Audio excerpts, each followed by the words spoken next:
What's the current situation when it comes to turfgrass area?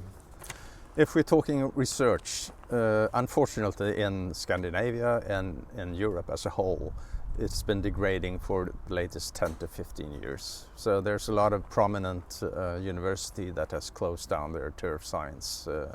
That's how it is. And actually that was the reason we founded Sterf and became more international, that we thought that we could collect scattered scientists and to get a better environment for them. In North America, especially USA, I think it's still quite good quality there. In Canada, they have also been a bit, quite a lot of cut downs also on the turfgrass research. So that's the fact. Sterf started in 2006. How has the journey been so far? Oh, embarrassing. No, 20 years ago we made a very good strategic planning for Sterf. We set down strategic cornerstones. First, that we should absolutely deliver science that was better to use, so that all green staff, when the report was ready, they could have handbooks, fact sheet, instructions, videos, and so on. Second one, of course, that we should have a good financiation. And today the Nordic golfers contribute with about €0.50 a year. It's a space financiation. We wanted to, as I said, create scientific environments by letting different countries' scientists come together and work with Sterf projects. And a lot of these good strategies for having science out to the public.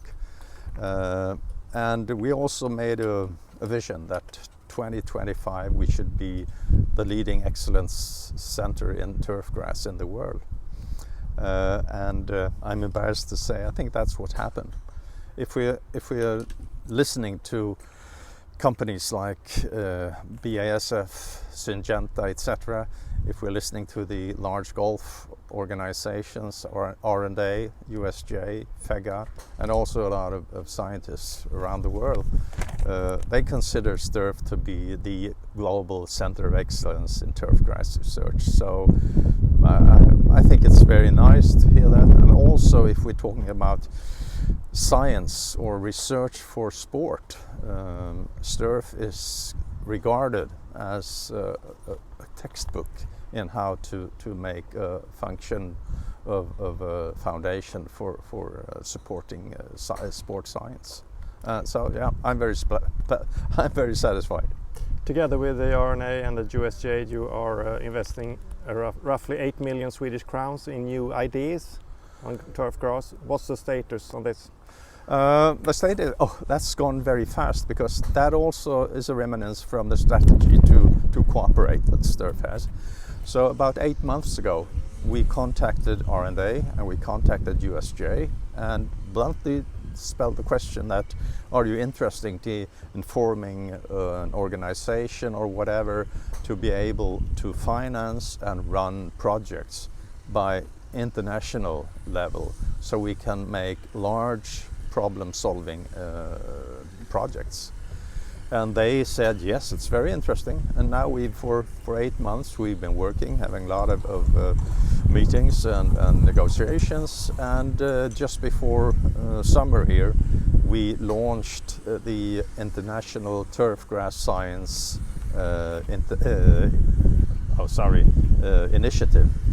And as it is now, we've collected a few first-hand interesting projects, and now we will evaluate these, and then we will have a final round where we invite a certain amount of projects to come with the final solutions to the problems that we're looking at. And we are focusing on integrated pest management and integrated course management, on water conservation, that is very important, the biodiversity question, and of course also on carbon balance. In June, you and Maria Strandberg, the director of Sterf, went to Madison outside Chicago in USA on a international conference, what was the theme and how does it affect the Nordic golf clubs and golfers? Oh, the theme, that is future research in turf. And as I said, we have had a threefold mission with this. First of all, to reconnect to scientists that we are already working with. We also have an American professor on the Sterf board, and we were there also to align our missions and also to see if we share the same problems and expectations for the future.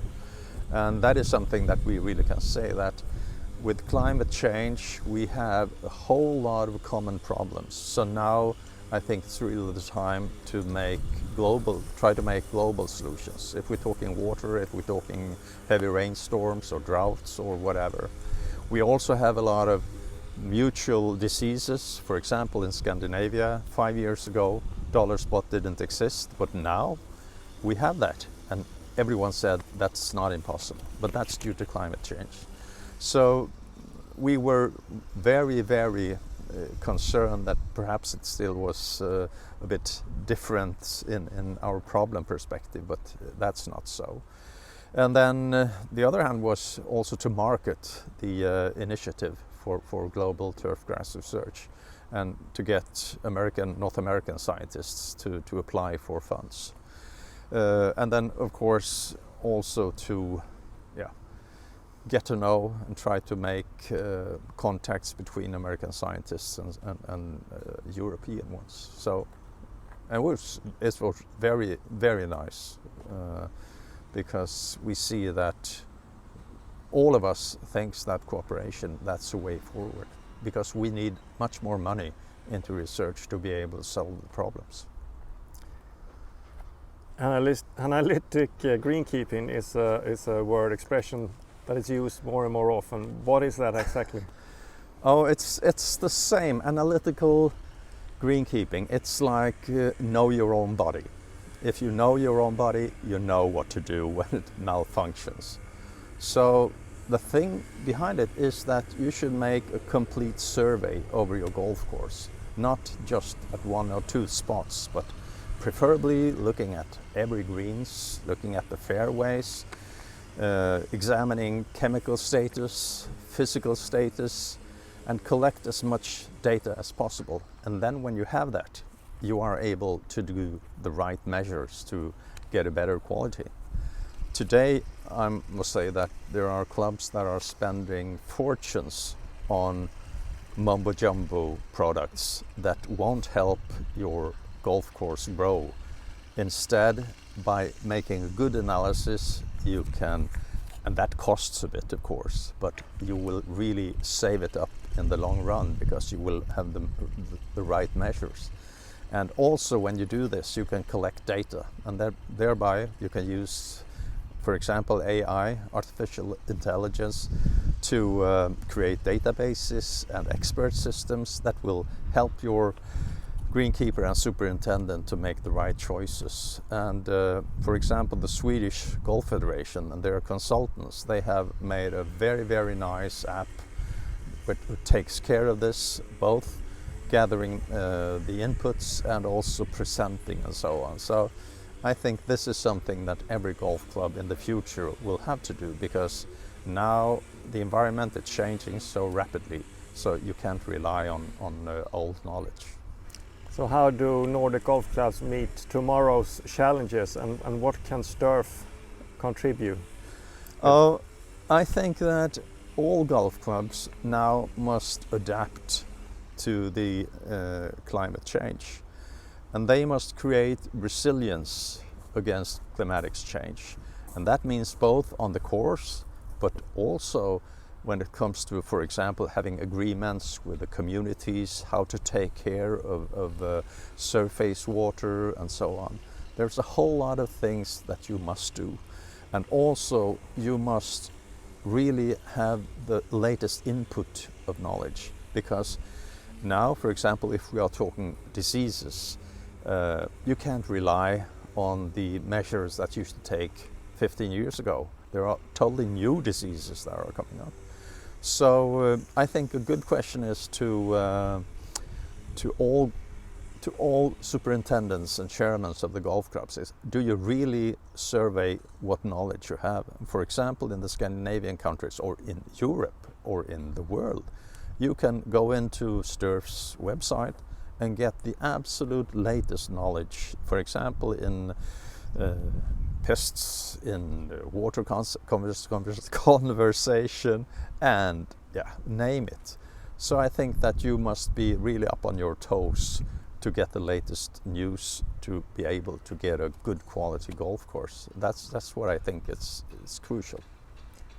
Eventually, what are you most proud of when it comes to the Sterf journey? The Sterf journey, I think it's very nice. Even though you're not a prophet in your own country, I really think that seeing now that Sterf is regarded with such respect, and everyone is talking about it, that is very nice. That's that's the best.